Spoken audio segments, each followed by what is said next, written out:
Right now, with the COVID-19 pandemic, we're all living through an unprecedented time in history. No one's quite sure how this is going to turn out because we haven't seen anything quite like it before. However, there's another public health concern this time of year that we need to be aware of, and that concern is ticks. There's over 850 species of ticks throughout the world. However, only about 90 of these call the United States home. Despite this number only being 90, these 90 ticks can transmit a wide variety of diseases. Throughout the world, there are several tick-borne diseases that affect people's day-to-day lives. However, in the United States, there's 5 main ones that you want to focus on for this time of the year: tularemia, Lyme disease, Rocky Mountain spotted fever, tick paralysis, and tick-borne relapsing fever.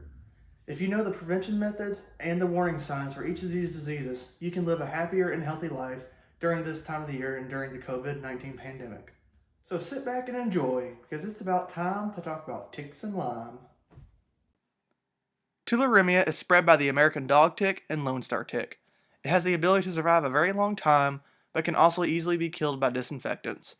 Its symptoms include ulcer at the bite site, swollen lymph nodes, severe headache, fever, and chills, which, as you'll see later on, is very similar to some of the symptoms of the other tick-borne diseases. It's easily fixed if treated and is most common in the south-central United States. Lyme disease is one of the main tick-borne diseases people associate with ticks. It's caused by the black-legged tick and has flu-like symptoms such as headache, fatigue, fever, and chills, which is an issue with the current COVID-19 pandemic. If it goes untreated long-term, you may experience long-term muscle and joint pain and sleep disturbance. The red bullseye at the bite site is possible, however, this is not a surefire way to diagnose the disease because it may or may not happen in some cases. It's also mentioned to be more predominant on the east coast of the United States. Rocky Mountain spotted fever is best characterized by the measles-like rash that you'll get when you have the disease.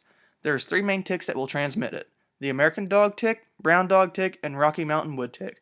It's a common disease across the entire United States, so it's just not limited to the Rocky Mountain region.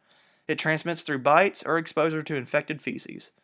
Symptoms include fever, rash, nausea, muscle pain, vomiting, lack of appetite, as well as other symptoms, so it's very similar to some symptoms from other diseases. Tick paralysis is caused by 5 main species of ticks within the United States, but the 3 most common of those 5 are shown on your screen. It is also associated with leg weakness and gait instability, and in severe cases, respiratory arrest, dysphagia, and areflexia. It is most common in children under 10 years of age, so make sure you check your children for ticks after playing outside. In most cases that are left untreated, death is the result. Tick-borne relapsing fever is most common within the western United States. The fever comes and goes, which is where it gets the term relapsing at. Other than the fever, there's also muscle pain, headache, and other similar symptoms to Lyme disease that are associated with the disease. It's transmitted mainly by soft ticks in the Ornithodora species.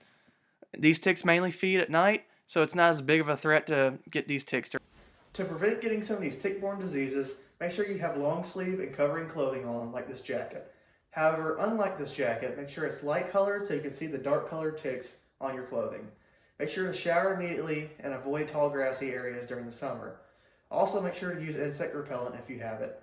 If you display any symptoms of any diseases we've talked about, seek medical attention as soon as possible. So now that you know all the prevention methods and warning signs of all the different tick-borne diseases within the United States common during this time of the year, you and your family can stay healthy and safe during this COVID-19 pandemic and still enjoy yourselves outside. So don't forget to remove your tick before you get sick. Thank you.